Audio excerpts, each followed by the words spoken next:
Shalom, salam sejahtera semua jemaat Tuhan yang saya kasihi di dalam nama Tuhan Yesus. Mewakili PCS Pusat, Exco, dan semua staf pejabat PCS Pusat, saya merakamkan setinggi-tinggi terima kasih di atas kesudian saudara dan saudari semua untuk terlibat sama di dalam pengembangan pelayanan di PCS dengan berpartisipasi melanggan atau mensubscribe channel YouTube PCS Malaysia. Kita berdoa agar dengan cara ini ia menjadi satu lagi wadah untuk kita membina dan mengeratkan persekutuan bersama dengan jemaat di seluruh gereja PCS. Saudara-saudari, setiap kita ini ada bahagian tugas dan panggilan yang telah diberikan oleh Tuhan.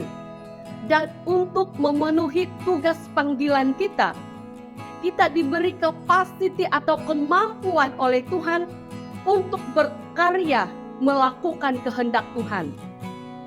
Sekalipun kita merasa tidak memiliki apa-apa kelebihan yang kita yakini dapat kita persembahkan untuk melakukan sesuatu yang berharga. Namun saudara, Tuhan itu adil. Dia melengkapi kita, sekalipun di dalam kelemahan atau kekurangan kita. Mungkin kita berpikir, apa yang boleh saya lakukan bagi Tuhan dan bagi orang lain? Saya tiada apa-apa. Saudara-saudari, saya mengajak kita untuk belajar dari cerita hidup 4 orang pesakit kusta yang kita boleh baca di dalam 2 Raja-Raja pasal 6 ayat 24 hingga 33 dan di dalam pasal 7 ayat 1 hingga 20. Saudara-saudari, ketika itu bangsa Israel dikepung oleh tentara Aram. Mereka tidak dapat keluar dari kota Samaria untuk melakukan pekerjaan karena tentara Aram telah mengepung kota itu. Sehingga sampai satu masa berlaku kelaparan yang sangat-sangat dahsyat. Ekonomi merosot. Namun seperti yang kita alami di Malaysia juga, ketika ekonomi merosot, harga barang pula semakin naik. Suatu hari, Raja Israel sampai didatangi oleh seorang perempuan yang mengadukan halnya kepada raja. Aduan itu mengejutkan dan membuat raja mengoyakkan jubahnya dan berkabung. Perempuan itu minta keadilan dari raja karena kawannya perempuan tidak menepati janjinya. Apa janji mereka berdua? Mereka rupa-rupanya telah bersepakat untuk membunuh dan memakan anak perempuan si pengadu itu terlebih dahulu. Dan sepatutnya keesokan harinya yang satu perempuan itu lagi harus memberikan anaknya untuk dibunuh dan untuk mereka makan. Sampai begitu sekali keadaan di kota Samaria sangat teruk. Aduan itu membuat Raja Israel sangat terkejut. Dan dia mau membunuh Nabi Elisa. Karena Elisa adalah Nabi Tuhan. Di dalam ayat 33. Berkatalah Raja, sesungguhnya malapetaka ini adalah daripada Tuhan. Mengapakah aku berharap kepada Tuhan lagi? Mungkin kita juga pernah merasa seperti Raja Israel ini. Ketika kita ditimpa masalah, kita mempersalahkan Tuhan. Dan sebagai manusia yang penuh dengan kelemahan, kita cenderung mencari kesalahan orang lain. Kita cenderung mencari orang lain untuk melampiaskan kemarahan kita. Demikian yang berlaku terhadap Raja Israel. Saudara-saudari, situasi ketika itu sangat genting. Sampai orang mau memakan anaknya sendiri karena kelaparan. Mereka terkepung dan mereka dalam keadaan yang begitu ketakutan. Diam di dalam kota pun mereka akan mati karena kelaparan. Keluar dari kota pun ada maut yang menanti. Karena kenapa? Tentara Aram sedang mengepung kota Samaria. Tidak ada jalan keluar yang mereka dapat pikirkan ketika itu. Saudara-saudari, pernahkah kita merasa diri terkepung? Tiada jalan keluar dan sangat susah. Kita ditimpa oleh kesusahan yang besar. Contohnya ketika dokter mengatakan bahwa penyakit ini yang kamu hadapi ini tidak ada obatnya. Mungkin jika dipikirkan dari segi akal manusia, kita mungkin akan menerima hal itu bulat-bulat, merasa tidak berdaya. Demikian juga bangsa Israel ketika itu. Mereka di dalam keadaan yang sangat takut, di dalam kesesakan yang besar, di dalam kesusahan yang besar. Di saat-saat genting dan amat sukar ini, ketika seluruh penduduk Israel dalam ketakutan dan mereka tidak dapat melakukan apa-apa, mereka tidak dapat bergerak untuk menyelamatkan keadaan.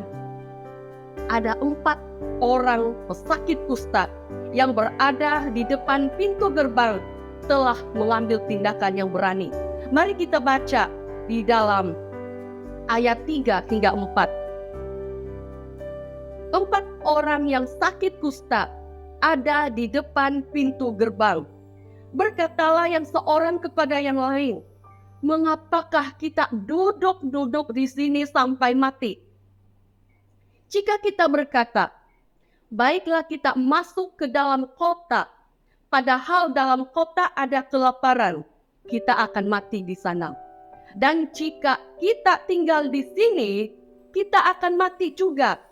Jadi sekarang, marilah kita menyeberang ke perkemahan tentara Aram.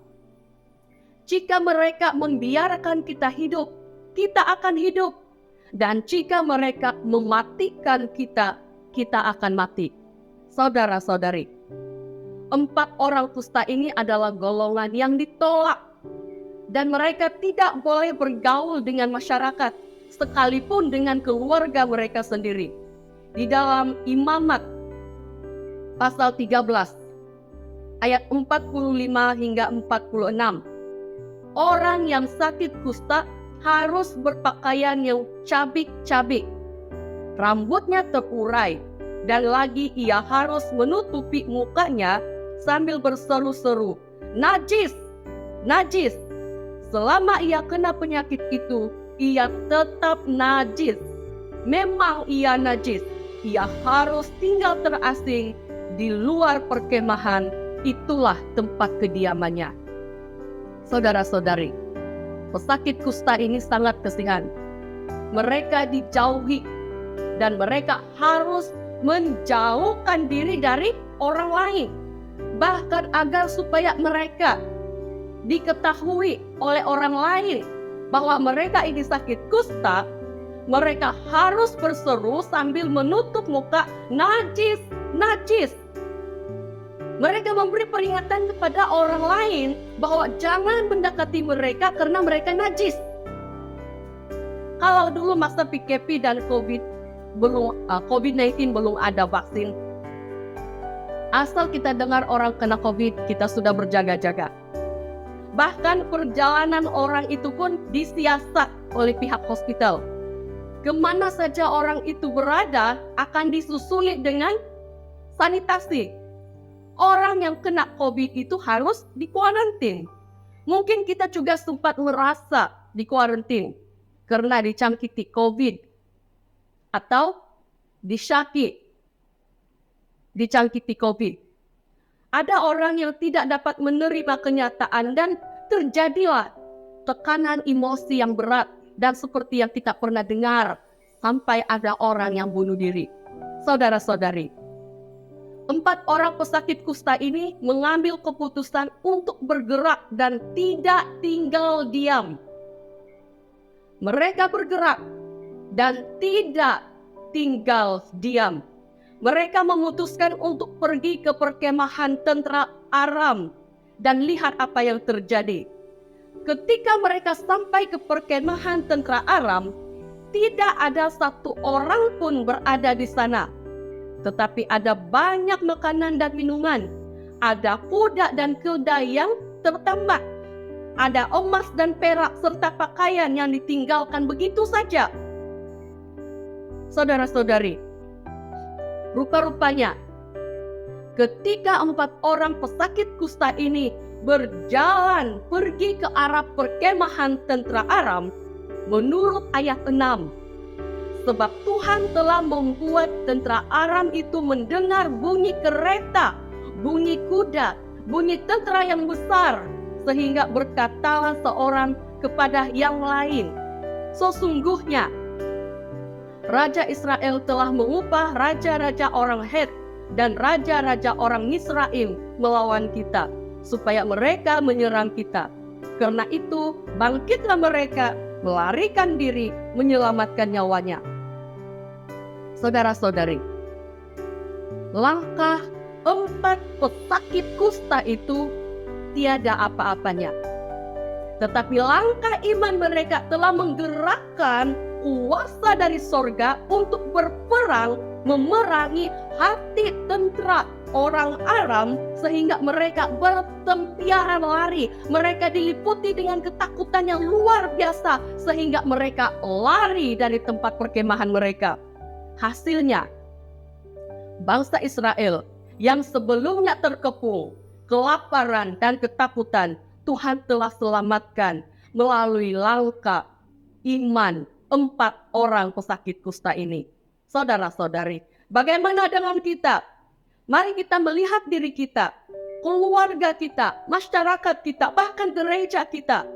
Apa pergumulan yang sedang kita hadapi? Apa yang boleh kita lakukan? Kita ada di tempat kita, di posisi kita sekarang ini, pada musim ini dan pada waktu-waktu seperti ini, karena ada sebab Tuhan. Mari berdoa, bertanya kepada Tuhan, dan mari melangkah dengan iman sesuai dengan pimpinan Roh Tuhan. Saudara-saudari, kita mungkin merasa tiada apa-apa. Tetapi ketika kita memilih untuk berserah kepada pimpinan Tuhan dan siap untuk dipakainya, tindakan kecil kita yang disertai dengan iman pasti menggerakkan aliran dari surga, aliran kuasa Tuhan mengalir di dalam hidup kita, dalam keluarga kita, dalam masyarakat kita, bahkan di dalam gereja dimanapun Tuhan tempatkan kita.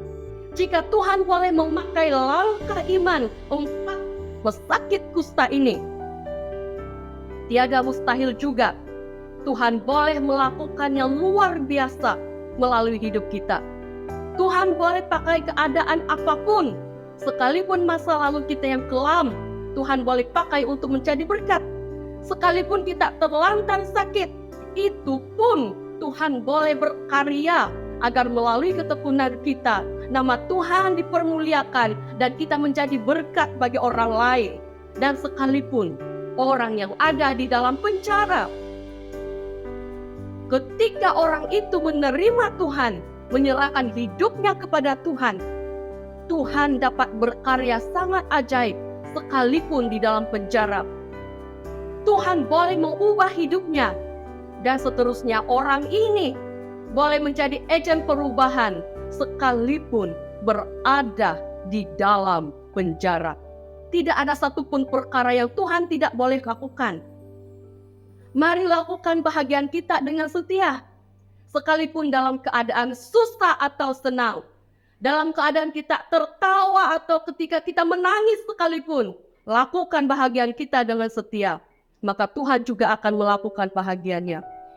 Saudara-saudari, hidup ini tiada maknanya jika kita tidak menemukan tujuan Tuhan di dalam hidup kita. Mari menyatu dengan Roh Tuhan. Selagi ada kesempatan, mari persilakan Roh Kudus Tuhan berkarya di dalam hidup kita, memerintah di dalam hidup kita. Tidak ada yang terlalu tinggi sehingga melebihi Tuhan. Tidak ada juga yang terlalu rendah sehingga tidak dapat dirangkul oleh kasih Tuhan.